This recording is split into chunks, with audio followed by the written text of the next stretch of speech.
So, good afternoon again. My name is Alyamani. And I'm Alyamani. Now, before we begin with this workshop, I want us to start with a little activity. Raise your hands if you know a woman that started her own business.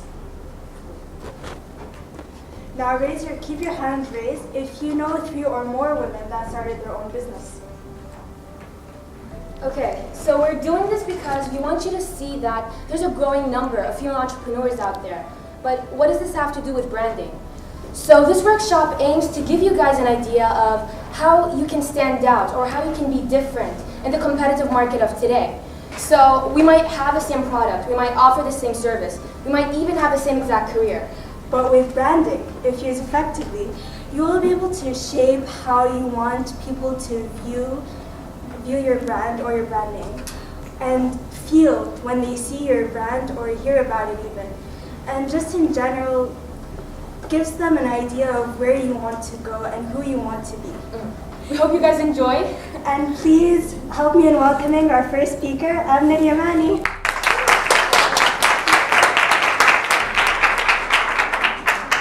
Thank you so much for the beautiful introduction. Okay, so today we're here to talk about how corporate culture impacts a brand.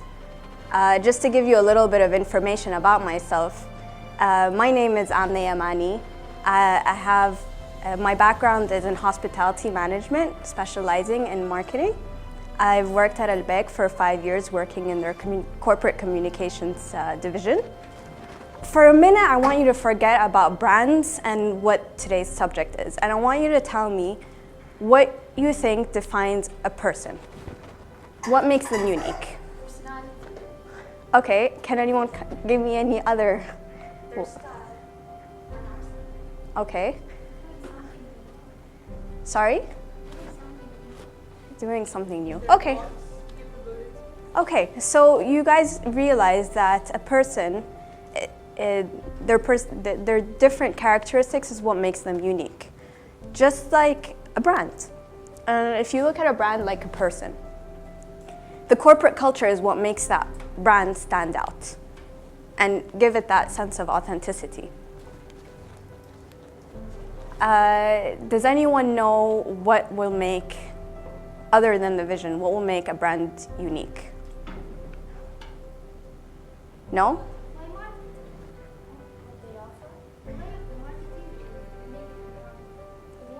Okay, you're on the right track. Okay, that's one of the things. Okay, so if we're looking from if a brand represents a person, and the personality of that brand is what's gonna make them different. In a corporate setting, you have things like the vision, the mission, values, exactly, a brand's purpose. These are the different elements that make a brand stand out from every other company out there. Does anyone know what a vision is? Okay, how long down the line? Long term. What's long term?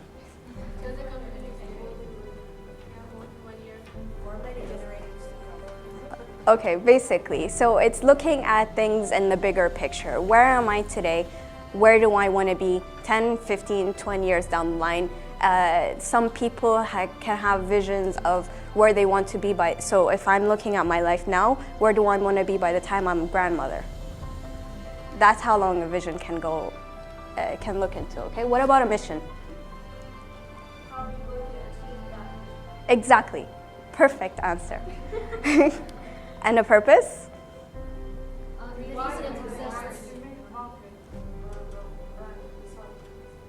Sorry, what did you say?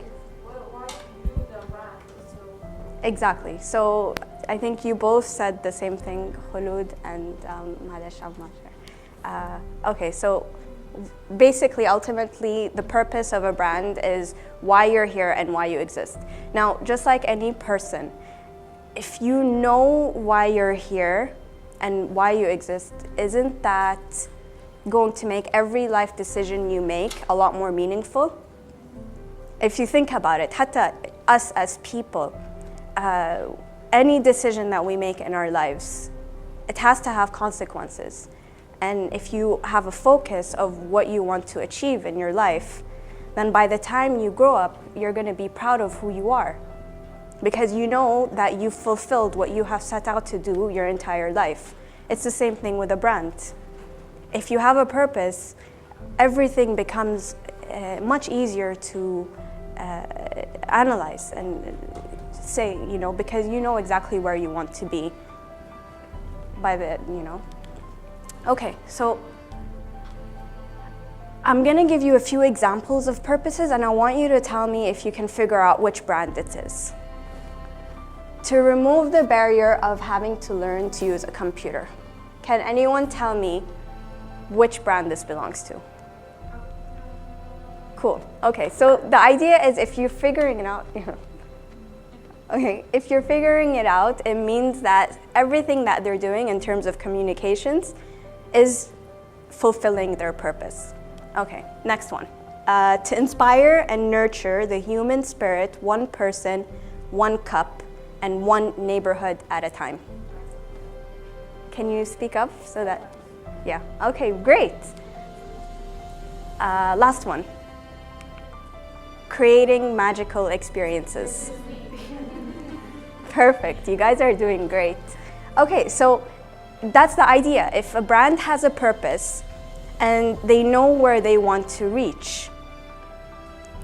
Okay, so as a person, if you know exactly why you're here, why you exist, and you know where you want to be 10, 15 years down the line, what are you gonna do? Are you just gonna sit there? Exactly. Okay, how do you achieve them?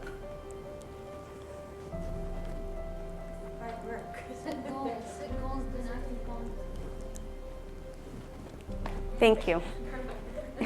Yeah, you guys are, so branding, the whole idea of corporate culture, it's pretty logical. It's just stating an obvious that a lot of people don't practice or are aware of or know how to manage an organization to have these sort of things.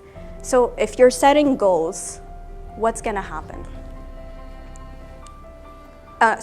Setting goals. Because anyone can set goals, right? But you need to be able to fulfill your vision and the reason why you're here. And the only way that you can do that is by having your mission there as a guideline, as a way of direction of how, because if the vision is where you want to be 10 years down the line, and the mission is there to explain how you're going to do it, then setting goals becomes a lot more simple because you're basing it on what your brand's mission is. And that way, if you know that you're fulfilling your mission, then eventually you're going to achieve your vision. Do you guys know? Okay, great. I just wanted to make sure, that's why. Okay, so if you want to achieve your vision, you do need people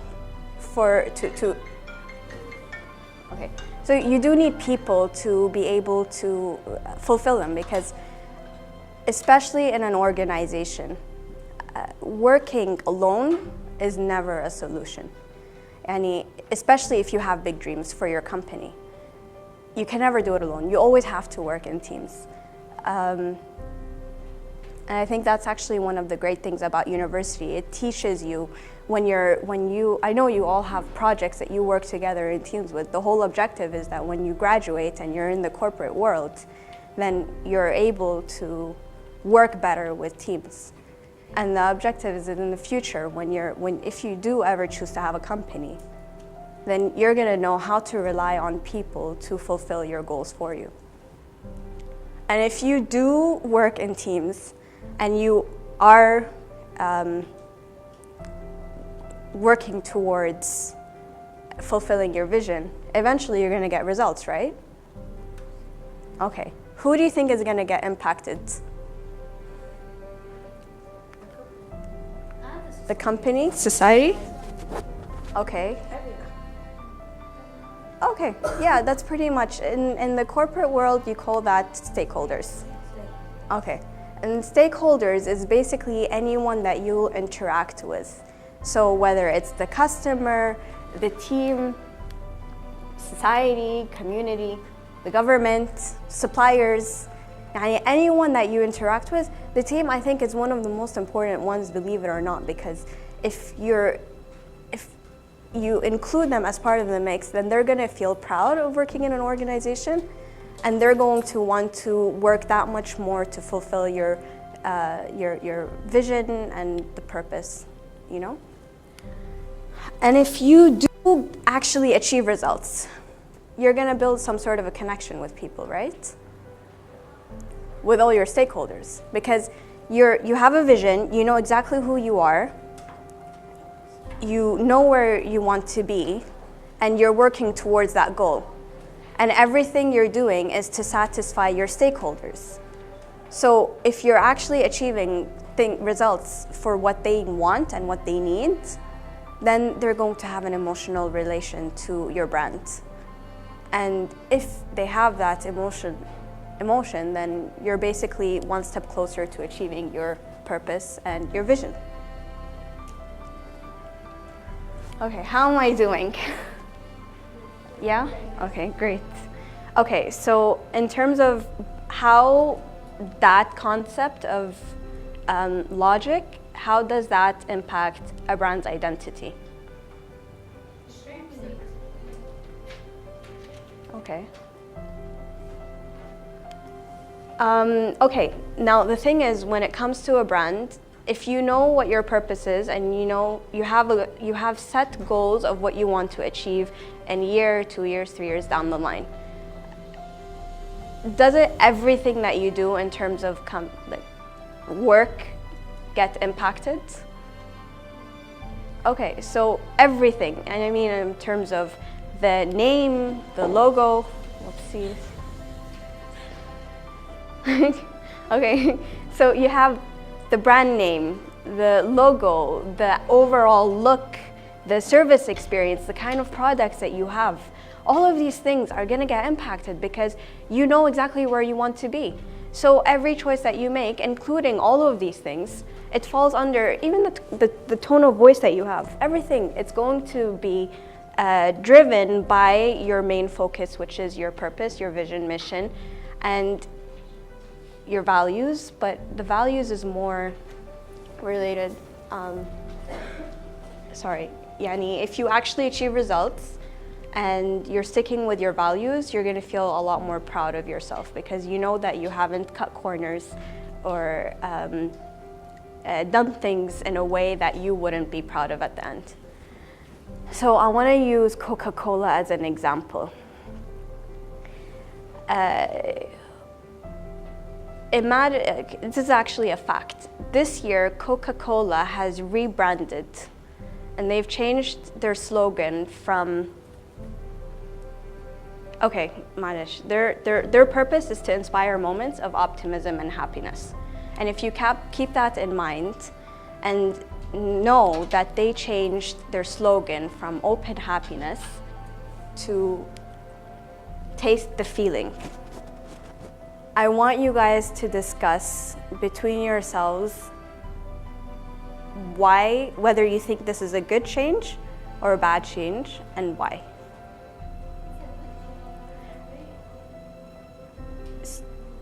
So the idea is I want you guys to be discussing it. If you can even. What was the previous slide? So this is their purpose.